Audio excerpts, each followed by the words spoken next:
Knocker to my feet, hurt the slab, yeah. Better off worse, took the good with the bad, yeah. I don't took violent, yeah. They'll come mad, yeah. I don't took hoes down, better kill me. 91. That's a fact. Really, 80s. Yeah, I mean they got their deal because they sold 20,000 vinyl out the trunk in 1986. They had their own radio show in 1985. They was the first one playing songs from New York every 2 weeks on the radio in 1985, 86, 87. Is how they was living. You know what I'm saying? And everything, if you go watch a Nemesis video, all of that's real. Nothing's rented. Right. That's their cars, that's their clothes, that's their jewelry, that's even their hoes. The whole shit is real life. Them niggas was really, a lot of shit that young niggas rap about, they was really living. Right. And even like how they was able to do what they was doing, I won't go into detail on that because everybody ain't comfortable with that. But they was living their lifestyle. If you know Dallas culture, you know what was going on out here at that time. Thugging. Yeah, we thugging shit. Yeah, everybody know who Ray Charles is. Yeah, you know what I'm shout saying? out Ray Charles. Yeah, you know what I'm saying? So it's some whole other shit going on. And, like, Ray Charles Jr. Yeah, you feel me? So niggas just disconnected from their history. I really feel like that's the elders' fault. Right. Yeah. But, you know, too, like, you got to be, I think kids, too, they got to have a hunger to dig, too. For sure. You know what I'm saying? Because that's what, when we grew up, we did. That was a part of our culture. That was part of our culture. You know what I'm saying? You had to know. You better know. You can't just be walking around here and like not knowing who, what's this, what's that. You know, you can't. But look though, the niggas that was above us would check us though. That's true. That's what I'm saying. We come up under a different law. Right. And what I had to realize with like the newer generation, because me, you know what I'm saying, I was raised by niggas that people in modern time would consider toxic masculinity. But I was raised that way. Right. Niggas is not being raised that way. Nah, they ain't been raised this way. Shit, hell, the motherfucker got that titty in their mouth, goddamn me. And shit, goddamn mama don't want you to hit them or none of that shit. Let them go. You know, fuck that, nigga. Get out here in the field. I've been fighting grown men since I was 9 years old. See, that but shit don't mean nothing. It's a different mentality. So, like, do you think we should be upholding the legacy of Big Al? Yeah, but that's my job though. Right. Yeah, we gonna do that. I ain't finna let a nigga play with it ever a day in my life. That's crazy. Right. That don't make no sense. It wouldn't even exist. You talking about a nigga that's really, it's the 80s. He getting on a plane to fly to New York really every 2 weeks just to buy records and bring them back and play them on the radio. Hip hop not being played on the radio. It don't exist. Yeah. Them niggas doing it. But that's just like even DJ Easy 80D. At this point, DJ Easy 80D has the longest running hip hop radio show in history. KNON. In Dallas, Texas. Yep. And niggas don't know that. Nah, they don't. And they don't even tune in. It don't make sense. So what I'm saying? Like, and they used to be the spot, what was that over there? East Dallas, where they tore it down at? Yeah, so where they at now? I think they actually most are out this way. Because they was right there off 75. But when that, I ain't been up there since then. The tornado went through there and fucked that whole up. Yeah, but that is a station that really that's our station. Exactly. That's our heartbeat. That's where we heard rap. That's where K104 wasn't playing it. Yeah, K104 wasn't playing it. You know what I'm saying? Like, yeah, you had to go over there to get, you know what I'm saying, the all deaf hardy party and all that stuff. That's where you had to go and get broke in. You know what I'm saying? So now, even Bobo, that famous phone call with Bobo and Pimp C. Oh yeah, that's on KNON. Yeah, that is. When he talking about when I get out the plane, I got to change my watch. Nigga say Eastern time. That's on KNON. You know what I'm saying? No, facts, man. Shout out to Bobo. So are you still connected to, you know, Nemesis and all that? Yeah, we just did June is Black Music Month. Okay. So the people at Radio 1, they had us come up there. We did an interview with Big Bink.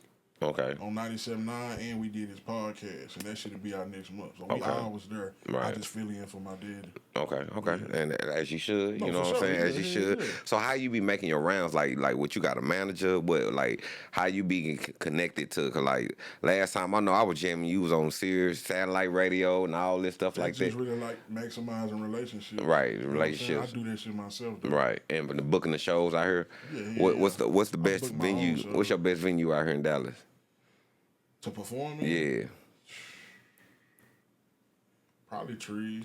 You like Trees? I fuck with Trees. That man, that's fucking rock star life right there. I fuck with Trees. You fuck with Trees? Trees go hard though, yeah. I'm a big Trees Friday. They got the big sound, I feel like. Yeah, they do got a big sound. They stage off the chain too. The Bomb Factory, but like we ain't, you know what I'm saying, niggas ain't we ain't at that point yet. But I did the Bomb Factory with Wu-Tang. Mm-hmm.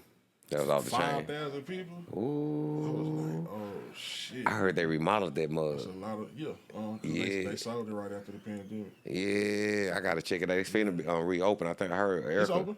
It's open. Yeah. I heard Erica had something to do with it. The Bomb Factory. Yeah, they said Erica.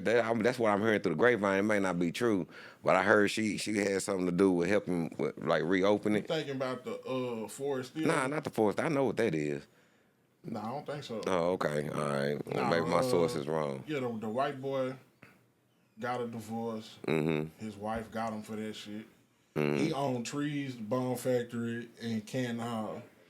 Oh. In the divorce, she won the Bomb Factory and Canton Hall, and she sold him to AEG, his basically #1 competition. They reconfigured Canton Hall to compete with Trees. Okay. Yeah. Okay. Sure. Well, shout out Trees. You know what I'm saying? Because that's a staple. I think NEMESIS did the first show there too. Wait, the Trees? Yeah, ever. What? Yeah, that's what they told me. Okay, sure. That's history right there. Then you know what I'm saying? That's breaking it in. Yeah. So what's next for you? What's on your plate right now? Like, where you finna take this album? Like, what's your tour schedule gonna be like? Shit, we're really just trying to go up the East Coast right now. Okay, the East Coast. Yeah, okay, yeah. And East Coast showing you the most love. Yeah. Okay. And Chicago. And Chicago. Yeah. Okay. Yeah. Chicago is a tough market, so you up in Chicago, you know, But they just like that sound, that production. Right. You know what I'm saying? You know, that shit not really prevalent in southern states. It's pockets for it in southern states, but it's not like the thing. Right. You get to Chicago, the Midwest, the East Coast. Yeah. You got that type of production, they fucking with you. Yeah, they fucking with you all the time. I know. You know what I'm saying? But it's crazy though. You know, when you see on the outside, you see all the young kids from up that way doing what we doing. You know what I'm saying? Right. But in hindsight, they still on they shit. You know what I'm saying? Yeah. I know a lot of kids right now. They trying to produce like Jay Dilla and exactly. Yeah, you know. That's why the vinyl sales went up. Correct. Because of the kids. Right, because of the kids. Yeah, the kids trying to get back to that nostalgic, you know what I'm saying, that original, you know.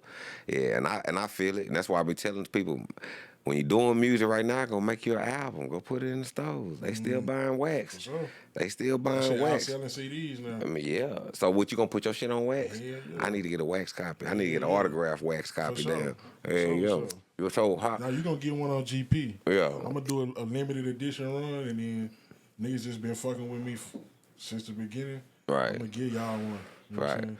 But the other one's gonna be numbered. It's only gonna be X amount of them. Okay. Who you all got? What's all the features you got on her? I just got my homegirl Victoria. And she can get on. Yeah, she sung her ass off on that one. Tell her I said salute. You know what I'm saying? And her voice strong when strong and got number win. You know what I'm saying? So what made you so really? This is all you. You was just like, you know what? I done gave everybody y'all time. I done rapped with all y'all. So this is really like. And I don't really like rappers. Right. You know what I'm saying? And I don't even really mean it like that. Ain't on no tough. Yeah, elaborate. That ain't on no tough shit or like thinking a nigga better than nobody shit. You right. know, I be rapping better than everybody, but that's not the point. The point is, niggas be weird like in real life. Right. Like, I done learned too. Like I don't want to meet no rapper, especially if I'm a fan.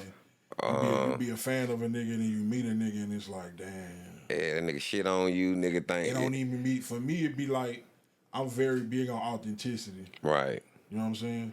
That's why like every time I get on camera, I be like, I'm not tough, bro. I'm not. You're not gonna catch me on no tough shit. You're probably gonna catch me with something soft. Light skin or dark skin, I could care less stick. You know what I'm saying? I prefer to be with the women. I'm not with none of that tough shit. That don't mean that I'm not a man though at the same time. Right. You know what I'm saying? And so I done dealt with like different people that's not from here and meeting journalists and shit. And one thing they always tell me is when they listen to my music, when they meet me, I be me. But like a lot of other artists, they don't match with their music. That's facts. Which I can still respect it because some niggas is just creating art. You creating a character, and then that character has a particular persona that goes with it, and that's what your music is. That's just not what I prefer. Right. And I mean, and that's how we was raised to carry ourselves. You know what I'm saying? Authentic, you know what I'm saying? Because if it's artificial, it ain't beneficial. You know what I'm saying? So I know exactly what you mean. Like, so like, where do you think the state of hip hop is going now that you know that the young generation is on the rah-rah, the slide and the drill, the the pills, you know what I'm saying? Like, I feel like and it's saturated. Black and blue cell phone hookup, a ver. See how you work. Hello? I want $40 worth of smoke. What? Coño, qué mierda este Of pinche course I do. teléfono. I've been getting it from you for weeks. You mean you ain't got... What? I can't hear shit. Who? What? Ah! Phone's all fucked up. What? You got any reefer? Who is this? Who the hell you think I am? I don't know you. I've been getting it for you for the longest. You better get me some smoke, man. I'm not calling you. Don't you talk to me if you ain't got no reefer, man. Oh, yeah? Well, fuck you. Well, fuck you, too. Eat shit, too. I got a dial phone. I got a push automatic dial.